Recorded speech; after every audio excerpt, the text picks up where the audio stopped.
Good morning. This is the CANCERactive Sunday Show. I'm Chris Woollams. The aim of the Sunday Show is very simple. It's to provide people touched by cancer with help, tips, information, so they can increase their personal odds of survival. It's that simple. My guest today is Sophie Trew, who knows a little bit about cancer.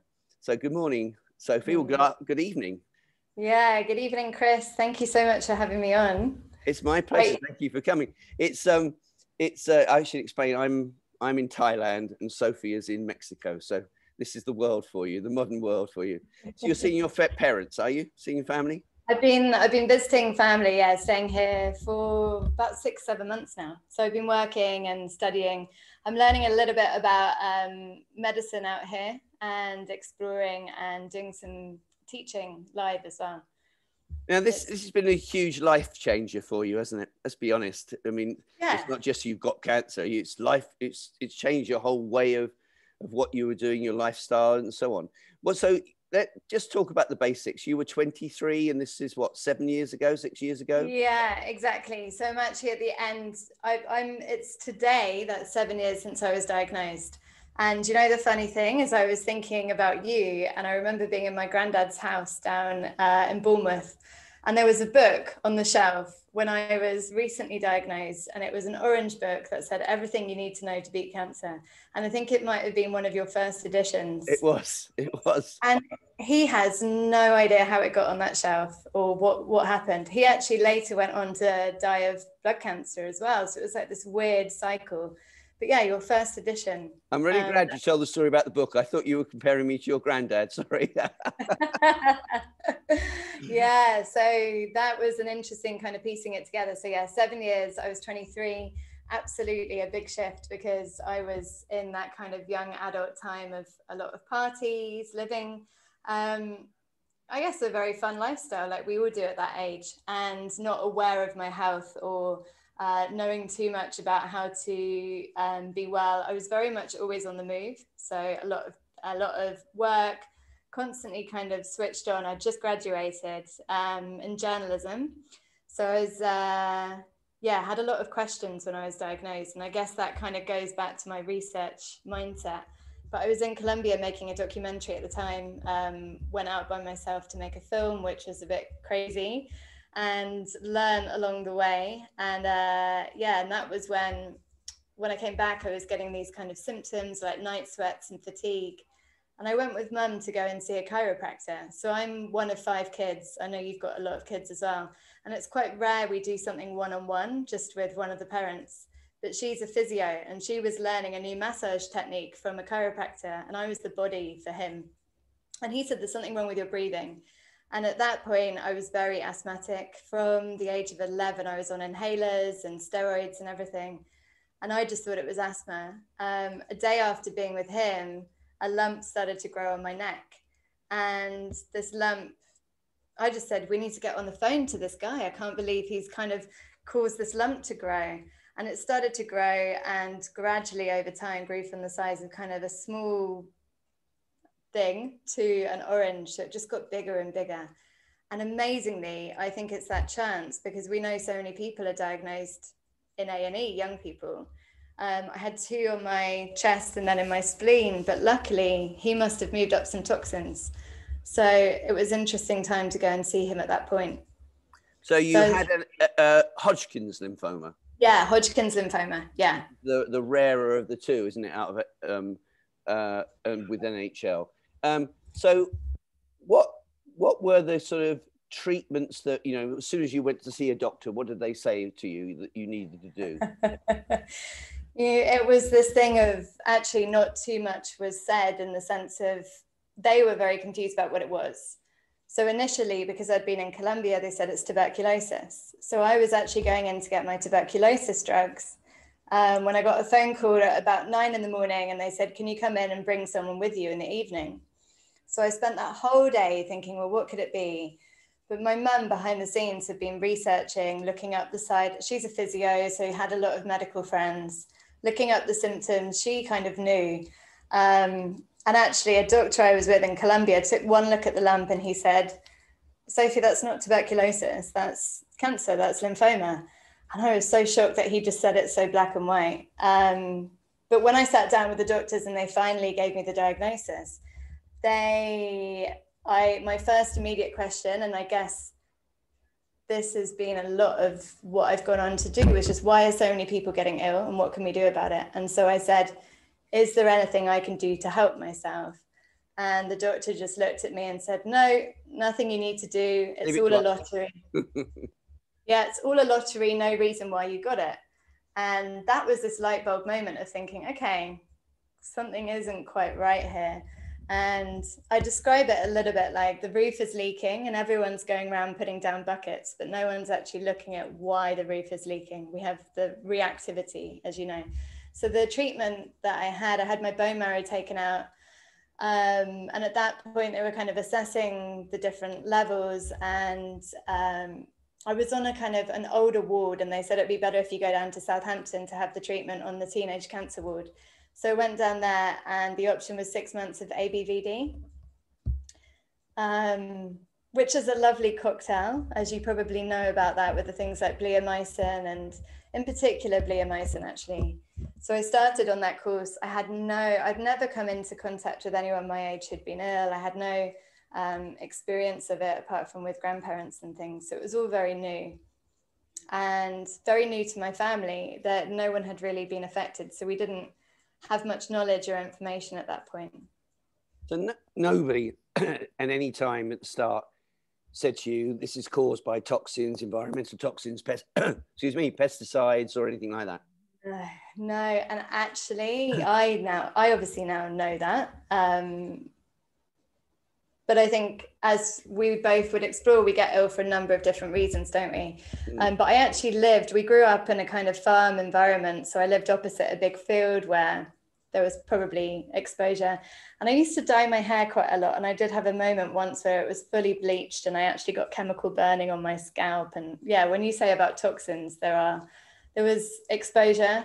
I also, that kind of party lifestyle goes hand in hand with your liver having quite a good time. And I've also had my genetic testing, and I had the methylation gene, which I think a lot of us have. So I struggle to detox as well. Yeah, we'll talk about that. No one said anything about that. And actually, Chris, I said, when I asked the question of, is there anything I can do? They just say, keep doing what you're doing, keep eating what you're eating. It's not going to make a difference. That classic. And I understand, I think for some people that's to reduce the fear. But for someone like me, and for a lot of your listeners, we want to be empowered and we want to know that we play a role. So that was a really key one for me. When I do a personal prescription, we always have this chat up front, and it can go on from 5 minutes to 50 minutes, depending on the cancer. And with lymphoma, it's always about toxins. And there are 3 sorts of toxins you can get. One is environmental. So, as you say, fields around the outside of you and pesticides and so on. I had 2 firemen in a row. And literally, when they tell you in Britain what they do to put out fires and so on, and how faulty the breathing equipment is and things like this, you understand the problems. Secondly, it's toxins you bring into your body. So you get things like paracetamol can tip it off if you have too much, and so can things like aspartame. But the third one is the toxins you get from your own bacteria in your body. Interesting. So, you know, if you have the wrong guys in there, they actually make toxins, and that can tip you over the edge. So it's largely about toxins. Okay, now someone asked me to ask you a question, which is, looking back on it all, do you regret having your chemo? It's a very broad question, isn't it? For me, I'm really, really big on having no regrets and actually being in a place of acceptance with the choices that I make, whatever that is. I also think I was fortunate in that Hodgkin's in particular responds well to chemo. And I'm really big on the whole integrative approach. So I think we can get to this point where people are very kind of divisive and black and white, this side or this side, but actually if it works and if it's supportive, why not explore all of it? So I'm very interested in how we pair Eastern and Western medicine. on a personal level with that question, as I went through it, for me, it definitely was it was this marathon of getting weaker as I went along. And so the first couple, the second infusion, I was in hospital for a while, being very, very sick. My body started to reject the drugs. And I started to realize it was the way that I was thinking about the drugs, because I started to think of them and perceive them as poison. And that relationship that I was having on a placebo level was also causing me I needed anxiety meds to go on the wards. I was taking sleeping pills for all of the time because I was, in essence, sedating myself, because I started to develop this relationship of this isn't a good thing. And so I really had to shift my mindset on actually thinking of it as clearing and working with my body. And I think the choices that we take are really key on that. As I went through treatment, there were days or weeks where I wouldn't get out of bed without being sick. And it was an achievement. I remember day 10, if I walked outside and I could stand into the garden, that was an achievement because it makes you so horrendously ill. Particularly, I think ABVD, it wipes out all chemo, but it wipes out all of your good bacteria. So you're more prone to things like anxiety and things as well. When it comes to that question, there was a debate. So I was working with a homeopath alongside my treatment, which was amazing, and having energy work with her and exploring different herbs and remedies.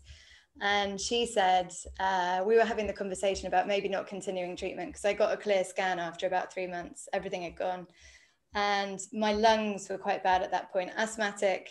Bleomycin is known as bastard bleomycin, isn't it, within the medical profession? So that has that impact of lung toxicity, and my lungs and my asthma were struggling at that point. And actually, I should maybe add in that I think an element to my toxicity was sometimes I would go to bed without being able to breathe when I was younger. And when we exhale, 70% of our toxins leave our body. So if we're not breathing properly, that's not going as well. And so the bleomycin thing was a question. Some of my family members questioned whether I should continue. Others, there was that what if. So we kind of sit in that place, don't we? Well, what if you get it again and you haven't continued? Now, in hindsight, I probably wouldn't have had the final few. I'm interested in that kind of low dose approach. But I had it. So you actually had 6 rounds. I had 12. Year after 3, and then you had 6 rounds of the drugs just to make sure. I had 12 rounds of the drugs. Yeah, 12 rounds. That was 6 months. 6 months. 6 months, yeah. Did you try anything with it? Did you have anything like hyperbaric oxygen or anything that could have made it work better and reduce the side effects or anything like that? So I did afterwards. So a lot of this came to me afterwards. And I think my healing and exploring really happened kind of a year after the shock. So the things that I did were looking more at nutrition and looking more at kind of mindset, but I didn't explore the things that would have been. Actually, I did a lot of juicing. So when I first got it, we had a juicer brought down by a friend, and then other things added in, and really like reflexology and that kind of thing. Now I've been to hyperbaric oxygen and other elements. Yeah. Yeah. Well, I mean, that's the point. We just before the show started, we were having a little chat about the fact that we're both integrative, because people expect this. Everybody gets black and white at the moment, if you're allowed to say black and white these days. I don't even know. You know, people say, well, if you're not into orthodox medicine, then you've got to be alternative, and neither of us is. Yeah. You know, we believe that the best results come because you take the best of both. And everyone has their own unique expression of health. So what is health to you is different to me. So when someone says, well, it's this or this, no, it's not, because we're all unique. I think we definitely have this time of wanting to kind of put ideas into boxes. So people will be quick to say, what do you eat? So they can put you into kind of a box of, are you vegan? Are you this? Are you this? But the extremes, yeah, we both sit in the middle on that, because we know the benefits of both worlds. And I also have appreciation for research and science. I just think we've missed, for me, the really missing element is that spirit. We've missed the kind of the soul in medicine, like talking about that whole person approach. So the emotions, what makes you happy, what brings you contentment, all of these elements are that holistic integrative model for me as well. So you talked about having a mutation, and someone asked me a question about mutations. You know, they actually said, does Chris know what a mutation is? Well, of course I do. I'm an Oxford biochemist. But in fact, mutations in your case, there are two sorts of mutation, aren't there? There's a mutation that comes in your DNA and you're born with, but there are other mutations that build up over time. And usually what builds up is homocysteine builds up in the body, changes methylation around the outside of your DNA ball and starts blocking genes. And the MTHR, MTHFR mutation is one that reduces an enzyme that stops homocysteine, degrades homocysteine. Did you know this? And, yeah. And homocysteine causes more methylation. So in a funny way, you would have less likelihood of having other mutations around your DNA ball. Excellent. So I'm in for a good run. Is that what we're saying? Yeah, that's right. Well, I mean, the other way of getting rid of homocysteine is, especially as we're integrative, is there's number one, it's turmeric, lots and lots of turmeric. And number two, there was, I think his name was Professor David Smith, did a load of work on Alzheimer's at Oxford. And he did a worldwide study because it's the same thing. Homocysteine builds up first. And he showed that if you took a fish oil every day and then went on to take a B complex, that would stop the buildup of homocysteine.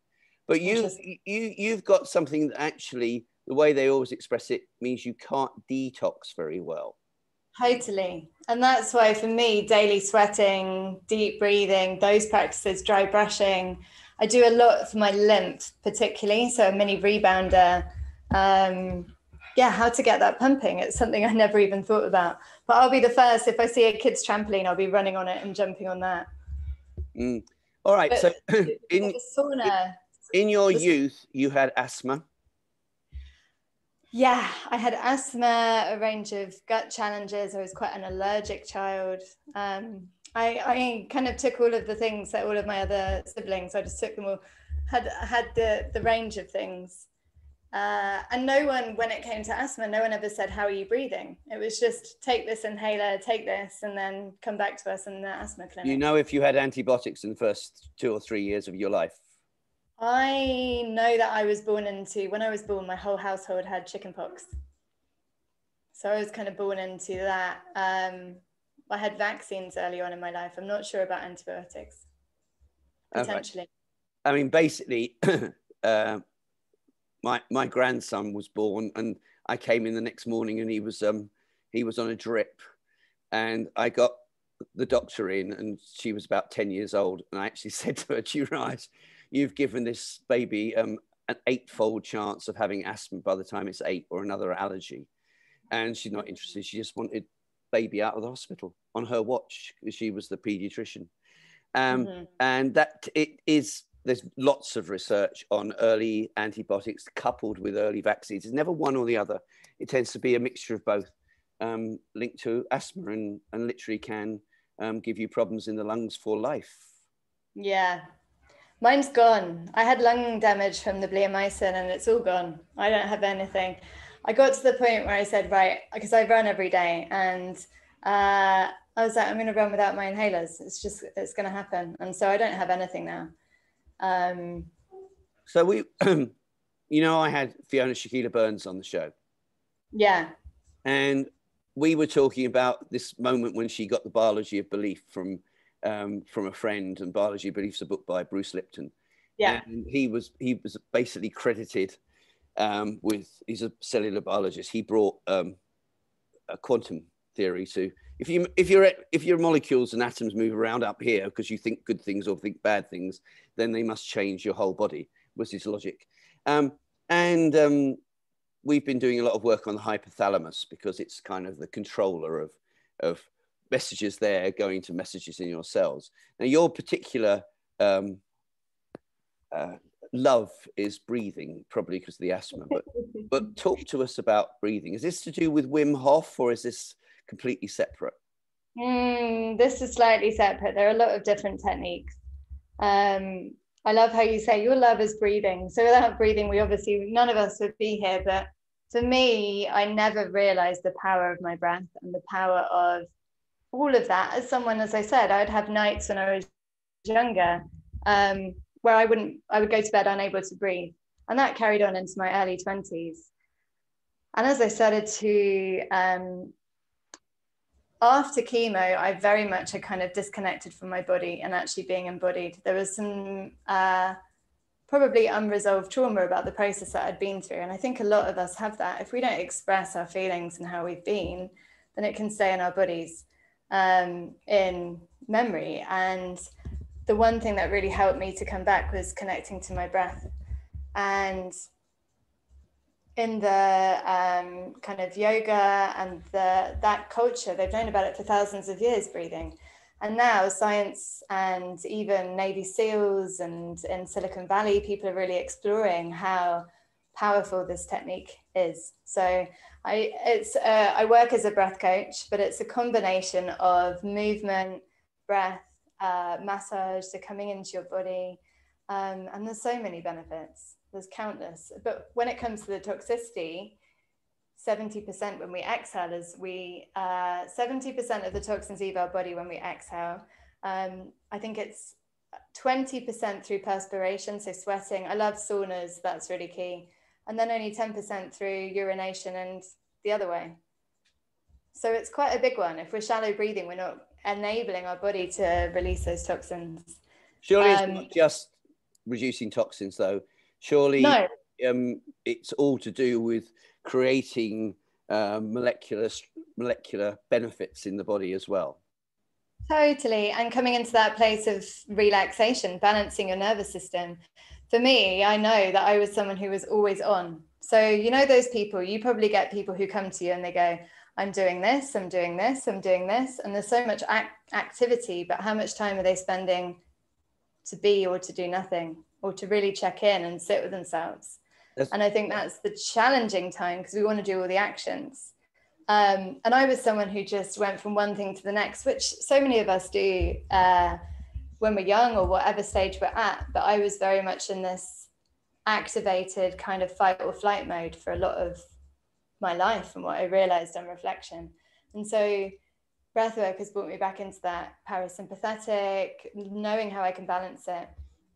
When we breathe deep, we strengthen our immune system. We can balance our HRV axis, and countless benefits, reducing anxiety, fear. So what have you done about your diet? Let's start with the basics. What have you done about your diet? I was going to say to you, Chris, I can do some breath work with you. You were talking about your book and trying to get into the flow state, so we can do some breathing. It's not a question of me doing my book. It's me having time to do my book because I do so many other things. That's the real thing. Actually, the best thing you can do for me is to invent the 9-day week and the 50-day month, and then I'll be fine. I'll be able to get it all done. Okay, we'll talk to Tim Ferriss. Okay, so talk to me. You're into diet. You're into exercise and so on. Have you gone vegan, or what have you done with your diet? So initially I cut out dairy. I was very much a big sugar addict. You know, I used to live on those energy drinks, the aspartame, relentless, and there was a cocktail looking back of all sorts. And also naively smoked when I was younger. So everything kind of combined together. Skittles, I used to be a Skittle addict. I'd never had the conversation around sugar maybe impacting things, but I think we grow up, our cereals and things are so full of sugar, aren't they? So cutting back on that, dairy, and I had a period of going vegan and I had really low B12. So B12 is an element for me that's really key. And actually intuitively, for me, again, fundamental is listening to your gut. When you say, what have you done for your gut? Actually listening to my gut. We have those three brains. We have our gut brain, our heart brain, and our head brain. And I think this is so busy that we forget to listen to what our heart or our gut is telling us. And so intuition, like what is my intuition telling me? I think at different times we need to circulate the supplements we're taking, the food we're eating. And so I've added in oily fish. I have eggs from, it's all about that kind of quality source. If I'm in a place that I can do that, and in that kind of privilege to be able to do that. So quality source of omega-3s, and occasionally once a month, I think as a woman, if you do have a cycle, I have a bit of red meat once a month.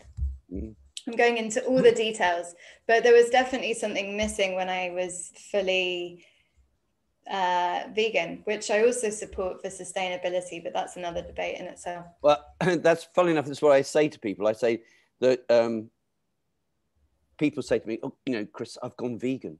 You know, you'll be pleased with me." And I say, as a biochemist, I have no research whatsoever that's crossed my desk in the last 18 years that says if you go vegan on me once you've got cancer, it makes a day's worth of difference. There is none.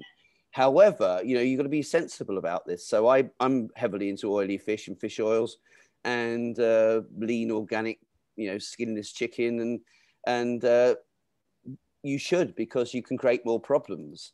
I mean, the other point I would make were two things on what you said. Number one, your enjoyment of Skittles. That tells me you almost certainly had yeast infection, and yeast is a driver of lymphoma. Chris, I 100% had a yeast infection because I was quite susceptible to kidney challenges as well, and UTIs and things. So I think if you regularly have those imbalances, then that's kind of obvious, isn't it? UTIs are E. coli. Yeah. Yeah. So what have you done to fix your gut? Only diet, or have you taken a few things like pau d'arco or oregano oil, as it is in America? I would say I've done in this 7-year cycle, I've kind of almost tried everything. So, you know, when you've been around the mill of exploring, and then you work out what is for me right now, simplifying, stripping it back, because you can't spend your whole day thinking about health. It's that enjoyment as well when it comes to it. That is the most important thing in my book.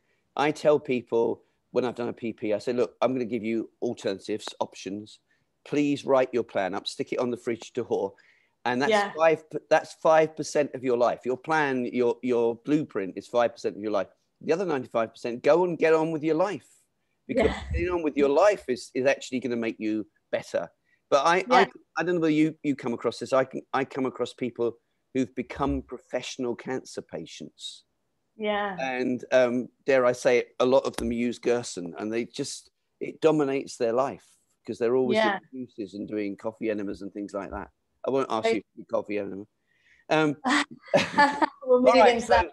So you become on that point though, I think it's really important, our identity and what we identify as. And I'm kind of at this point now where I'm moving beyond that identity. I don't like the word survivor.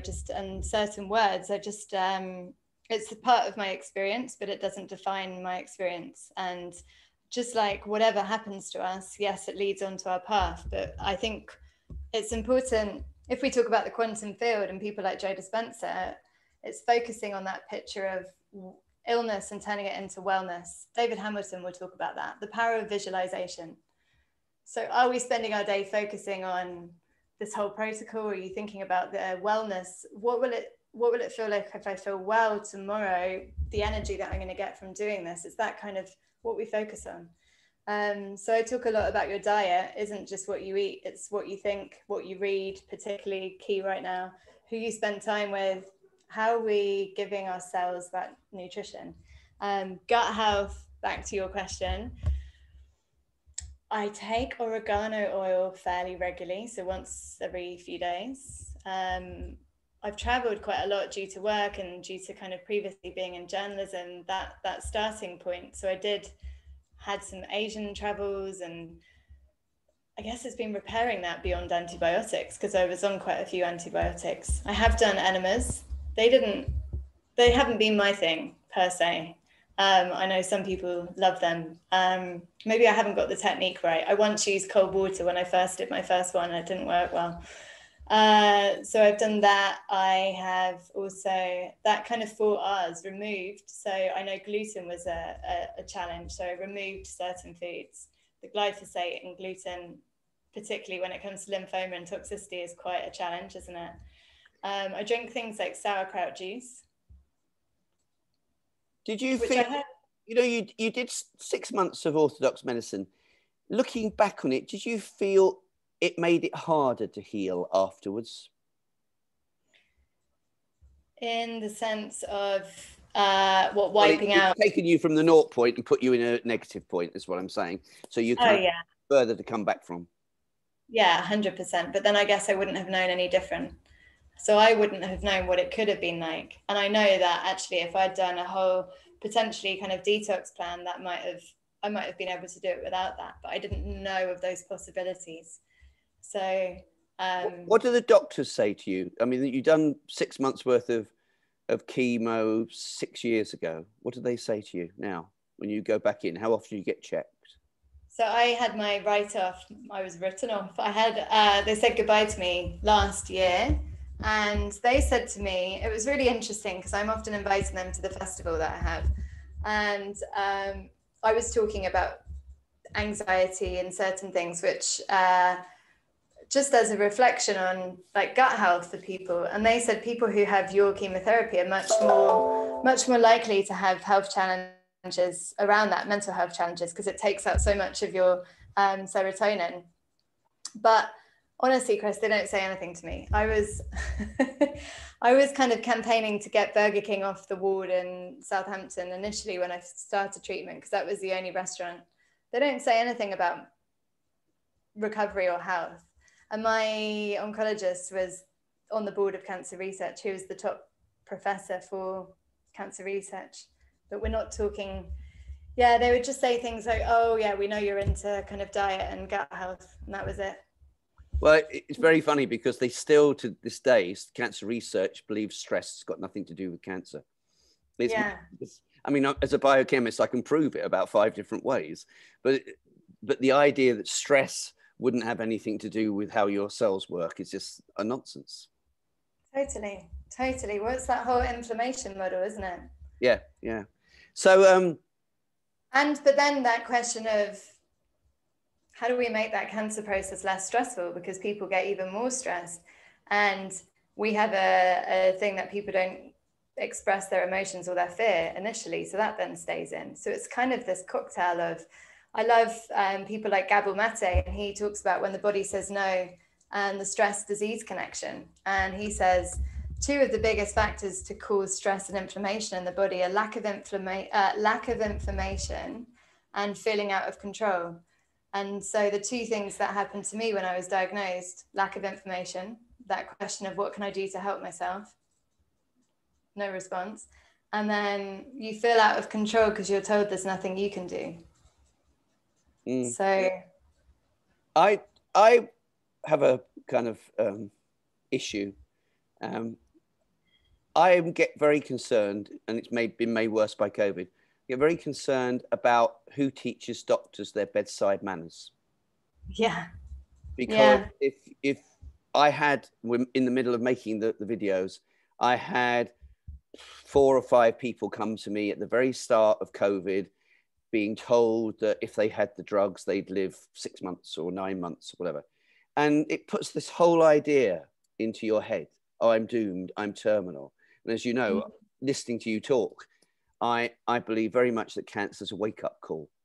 I don't believe in this whole idea that, oh my goodness me, it's a death sentence. It's not a death sentence at all. It's a wake-up call. You have to find your way. What have you been doing wrong?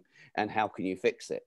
And I just feel that doctors are actually out of tune with the real cancer. And I think there's that challenge that we're very good at treating acute conditions. So surgery, accident, or if you have a kind of trauma of an accident. But when it comes to that chronic, because it is mind, body, spirit, it's the 3 parts. It's the emotions. It's actually, what does that person need to feel good? All of these environments. And also putting the person who actually has the condition as the expert at the forefront of their care, rather than this kind of system, because they need to be involved in the conversations as well. When it comes to bedside manner, yes, I agree. I wonder whether there's also that fatigue of, it's such a challenging job, isn't it, for a lot of doctors. I'm seeing some incredible doctors coming through, so the younger generation, people kind of working in like Nutri-Tank, and there's a lot of compassion coming through. But yeah, the bedside manner, I think if they had more of a knowing about the mind-body connection and about how powerful their words are for people, because you see people who ruminate on the words that the doctors tell them for months and months and months. Becomes part of their, if we think about that intention and the power of thought, that becomes their kind of what they're leaning into and their focus. Tell me about Trew Fields. Tell me about Trew Fields. Yes, I agree on bedside manner, but I guess it's also that challenging. And that's where I say, though, just to end on that, about putting the soul back into medicine, like that debate of, it used to be, didn't Dr. used to be teaching one? So there'd be educators. In Greek, it means the teacher. So they used to actually be empowering and supporting people. But I think there's so many people with chronic conditions, it becomes an overload. So the time that we get is so quick. Trew Fields, what would you like to know? Go on, then why did you set it up? What were you trying to do? Has it been a sadness to you, COVID, not being able to run it? Yeah, it has been a sadness. It's and I think also that it's such a special event for the community to come together.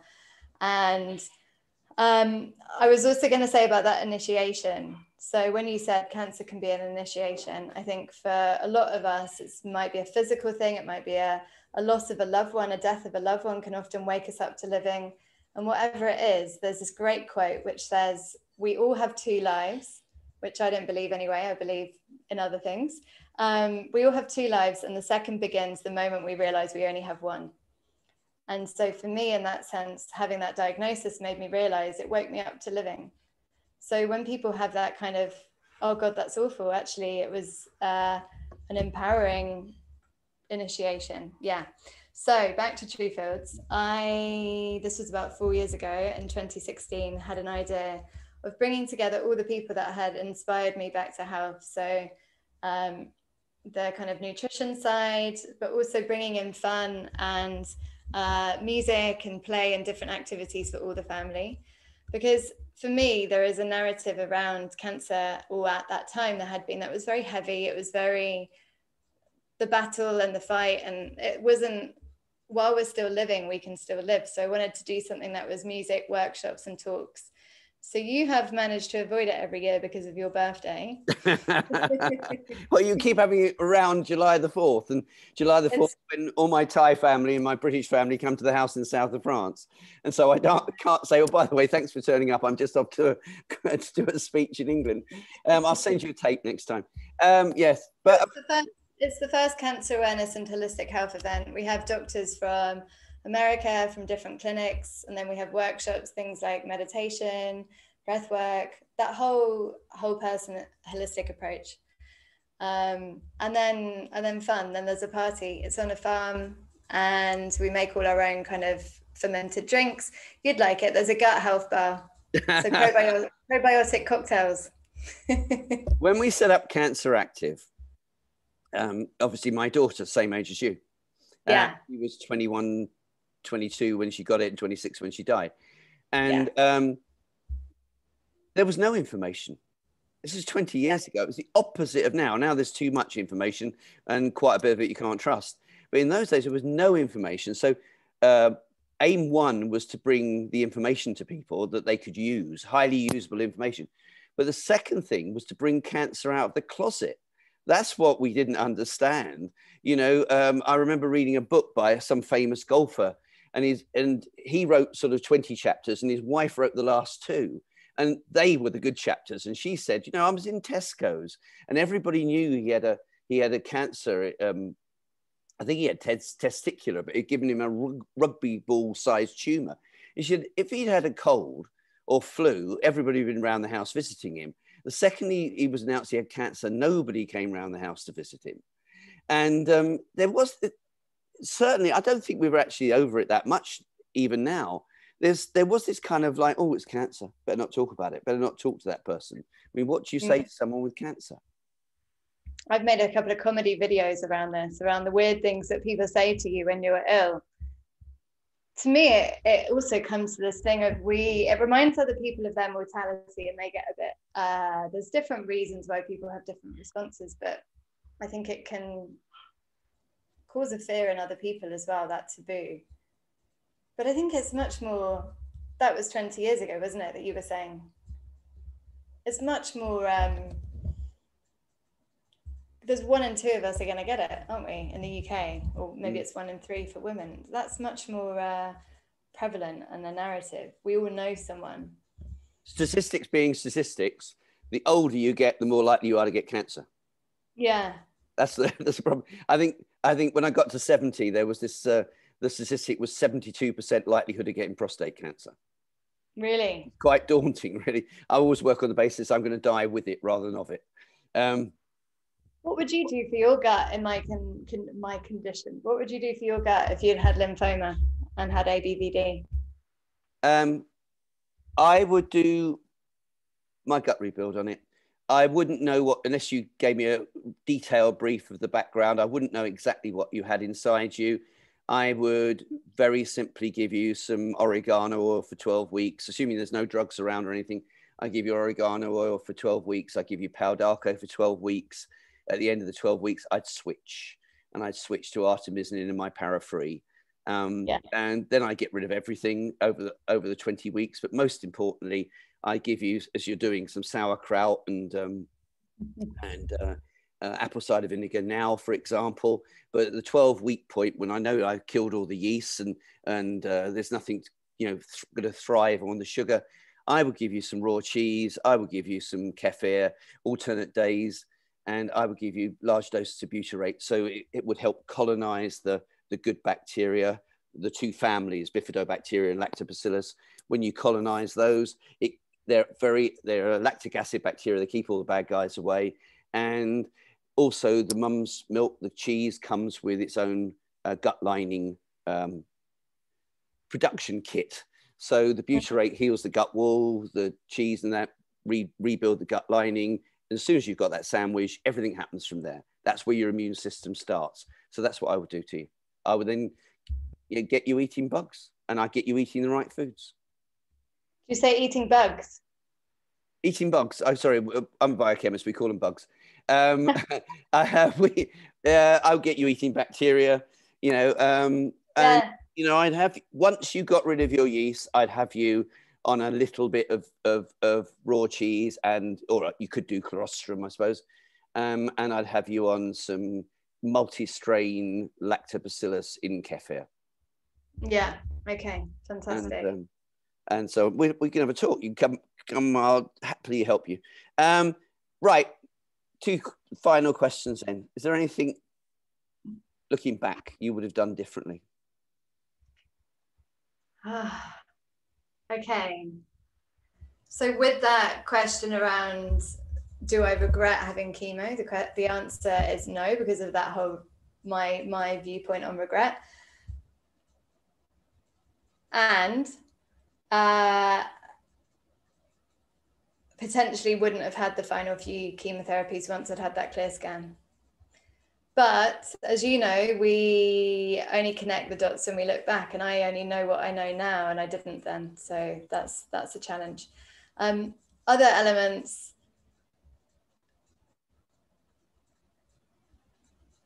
No, there's nothing apart from that. Maybe more knowledge about rebuilding, but I've kind of explored the herbs and a lot of things now within that.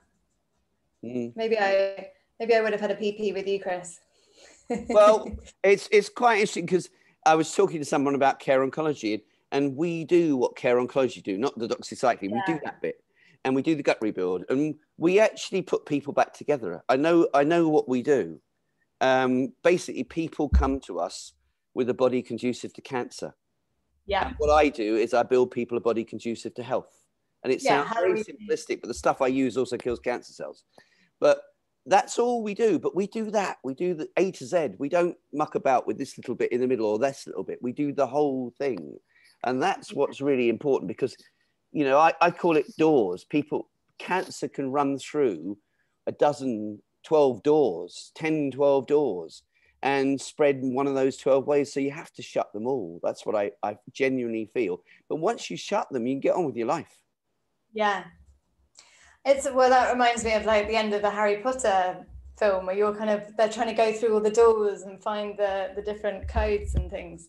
Yeah, I think that's the thing of getting on. So when I had my genetic testing done, I was with a friend, and she genetic expert, and she just said, well, you've had the challenge that you're going to have. So yes, certain things are coming up, like the methylation factor, but yeah, crack on. Have they talked to you about a drug for your whatever it's called, MTHR gene? They said, well, we've got a brand new something called something nib at the end.